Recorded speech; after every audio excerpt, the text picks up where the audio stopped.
So I thought it would be really fun to talk about this, especially because I see some things that give me the icky when I sit with banter, like, and then there's some things that I think are just super cute. Also, don't mind my headphones.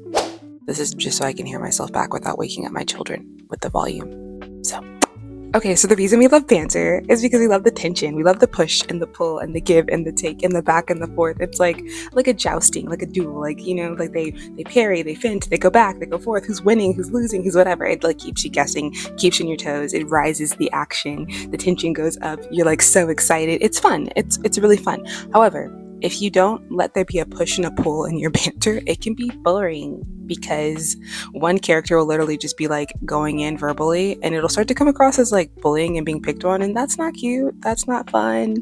That's not the vibe. So make sure that you're not favoring one character. It can be really easy to do, especially if it's your main character or you want them to come across a certain way and you don't want them to lose like face or value. It's totally okay in a conversation for your character to be one-upped by another character. That doesn't take anything away from them. It doesn't take anything, like if your character's supposed to be cool and suave and sophisticated and like sarcastically witty, it doesn't take anything away from them for them to occasionally like have to take a knee and like, lose a verbal battle. But in the next verbal battle, they can win. So make sure that there's a back and a forth, a push and a pull. Let someone be embarrassed. Let someone get one-upped. Let someone have to give up something and let somebody take something. You know what I mean? Let it be back and forth so that there can be like this natural chemistry and this really fun dynamic. It'll also be more real, like organic, and less, kind of stilted, like you're just amping up one character. The second thing is a pet peeve of mine, and when I made this post on TikTok, I think it's a pet peeve of a lot of people's, but please don't overuse nicknames, names, titles. I know you think it's cute. I know it can be cute, but use it sparingly. People in real conversations, because again, dialogue is still imitating real conversations. You still want it to feel real and authentic and for your readers to be like pulled into the story and not pushed out. Something that'll easily push your readers out is how often your characters say each other's names. And I promise if you drop it off of a lot of your dialogue, you'll realize that your lines are a lot more powerful without that little like name moniker. Same goes for like if he's a prince or she's a princess or she's a rich girl or what. We already know. We know that like what the title is, and the nicknames only have value when you write them into value, right? Like it comes from the relationship dynamic, not from the name itself. So you want to spend more time on the relationship dynamic than asserting a nickname to try to make the relationship stronger or more special. So use it sparingly. Don't say it every line. And if you can't tell that you're saying it too much, read your dialogue out loud. Next, be considerate of pacing. When you're writing banter, it's a lot of fast, quick back and forth. You don't want to break it up with a bunch of internal monologue or descriptions or actions or dialogue tags even, especially if it's just them talking. If it's just two people talking and it's very clear that it's only them, you've already established that. You don't necessarily need dialogue tags. A lot of times when people are saying things, you can definitely tell what they're thinking, how they're feeling, or what emotions they're making by what they're saying. You can even add italics to emphasize certain words if you want to, but I would not add a bunch of dialogue tags or action in between because it can really break it up. Like if she says, "You're so stupid," it's clear that she's annoyed, and she probably is narrowing her eyes and shaking her head and like, giving all the annoyed expressions. You don't have to tell me she said annoyed. You know what I mean? You don't have to tell me she rolled her eyes. You don't have to tell me that because it's like an inferred thing. Your reader is so much smarter than you think. We don't give readers enough credit these days, but your reader's smart. They can tell that like she's doing all the things. Unless she's doing something that's like particularly important or annoying, I can tell by the context of the conversation and the fact that she said, "You're so annoying." You know what I mean? So just be careful not to break it up with like too much of what's happening outside of the conversation. Your reader is very smart. They're going to be picturing it kind of like a cinema, like they're watching a movie. You don't have to do all this extra work. Let the banter do the work for you. Also, bonus, I guess, like tip advice for that, you can use ellipses, you can use stuttering, you can use commas, you can use pauses as well to break it up and add extra emotion and layers without actually breaking up the dialogue that keeps your reader engaged in that moment instead of breaking it and taking the tension. Like literally when you do that, it's like popping a balloon. So all that tension you were building that was like getting bigger and bigger and bigger and bigger, when you add too much in between, it goes and you have to build it again. So it's not as intense. It's not as like charged. You know what I mean? The other thing I will say is with banter, you want to think about the length. Like how long are they going to be bickering or bantering or going back and forth? I think of banter the same way that I do with like film. I went to film school, so I learned how to direct and screenwrite and all this stuff. And most of my time was spent intensively like working with actors. And there's this thing in acting called kiss or kill distance. And it quite literally is when your characters are having an emotionally heightened moment or literally bantering, they start to get closer. So like if your actors move closer to each other on the stage, you have to be very intentional about this time that they're close, because this is called kiss or kill distance. Literally like this. Literally they're this close. People can only stand this close for so long before you are expecting them to either like punch each other in the face or to kiss each other, right? So this is what bantering does. You go from like here, and the longer you banter, the closer you get, and you can't stay here forever. You either gotta kiss him or kill him. So be considerate. Be considerate of your bantering, especially if it is not a bantering scene that's going to have an emotional payoff at the end. And I will get into emotional payoffs with bantering in a second. So on that note of like not all banter being the same, banter can have different purposes and be used in different ways. So like sometimes you set up banter to show like relationship dynamics, like establishing what the relationship like is in the beginning, or you use it to show like character synergy, like how do they get along with each other, how do they vibe with each other, what's their energetics like together. You can also use it to just show personality types. Like you can learn a lot about somebody by the way that they banter and bicker with each other, but also you can use it in a way to show like a fast development in the plot. You can show like if it's a romance, right, and they're bantering, you can start to use their internal thoughts and let them slip off in the banter, so that you can see that like there's a change in their perspective of each other, there's a change in their relationship. How they banter will tell you so much about their relationship dynamic and where it's at in the moment. So it can show growth.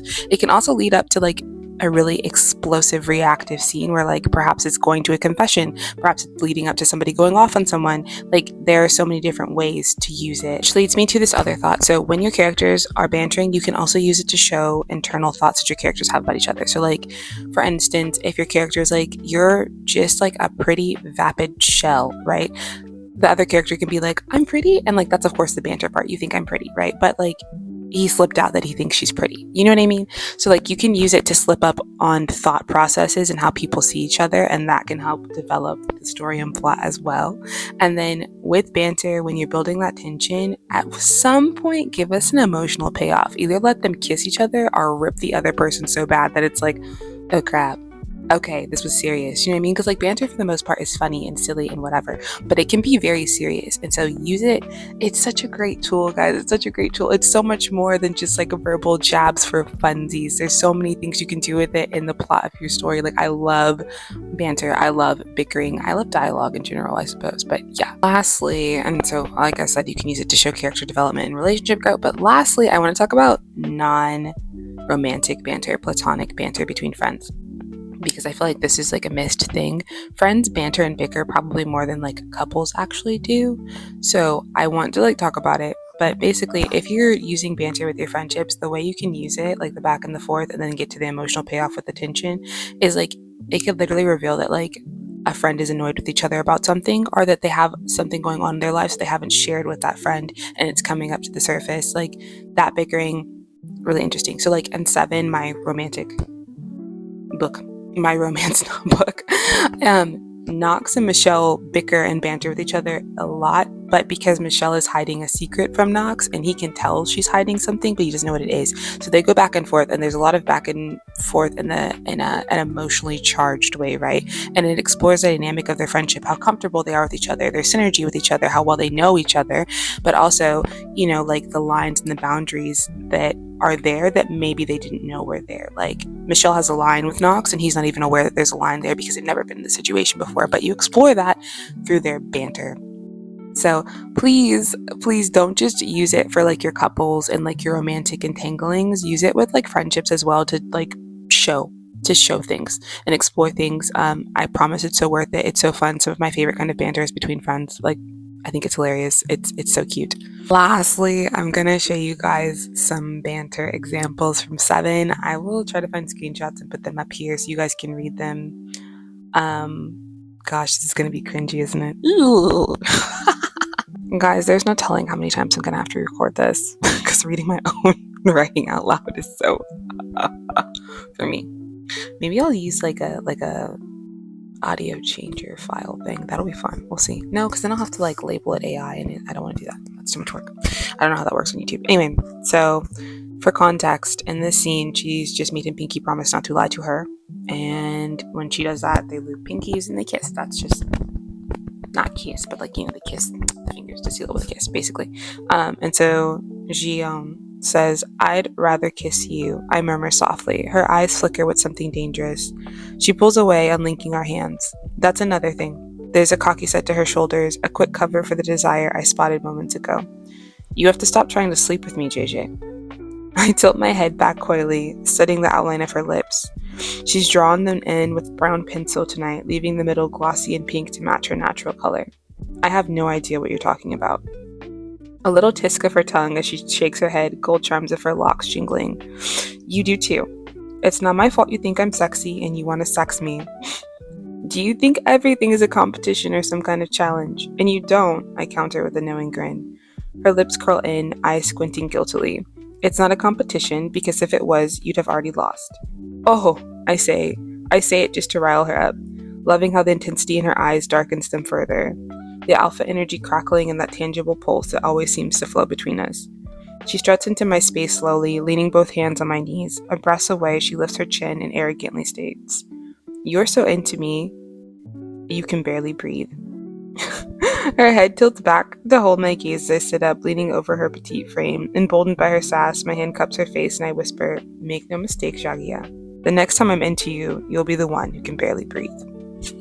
Anyway, it definitely needs some editing, but the point is, there was a back and a forth and a push and a pull, and it was cute. It was fun. It was cute. It's also in first person, and I'm writing in third person now, so it kind of gives the ick to me a little bit, but it's also really cute. So that's just an example or a sample of some banter from 7. This may get entirely cut out, guys. We'll see how raw and vulnerable I want to be on the internet right now. Reading stuff in your first draft is so cringy because you know better after. You just know better. Anywho, I hope that you guys found this helpful. I hope that you guys write more banter in your books. I would love to see it if you guys want to reach out and show me little bits. I am not opposed. You can find me on TikTok and Instagram under the exact same @ handle, Be the Savage Writer, but make sure that you guys follow me over there. I do lots of tips and advice in a shorter form. I also do lots of funny, quirky stuff, and I share more things about 7. But yeah, if you enjoyed this video, please make sure to subscribe, to like, share, comment, save for watch later, all of the things, and I will catch you guys next time. Oh, but there will be a poll up for the next video, so you guys can tell me what you want me to yap about next. Also, the Girl Gang is working on something cute and exciting. I think it's gonna launch next week, so we shall see. Maybe the next video will be talking about that. I don't know, but yeah. Okay, anyway guys, I'll catch you later. Bye.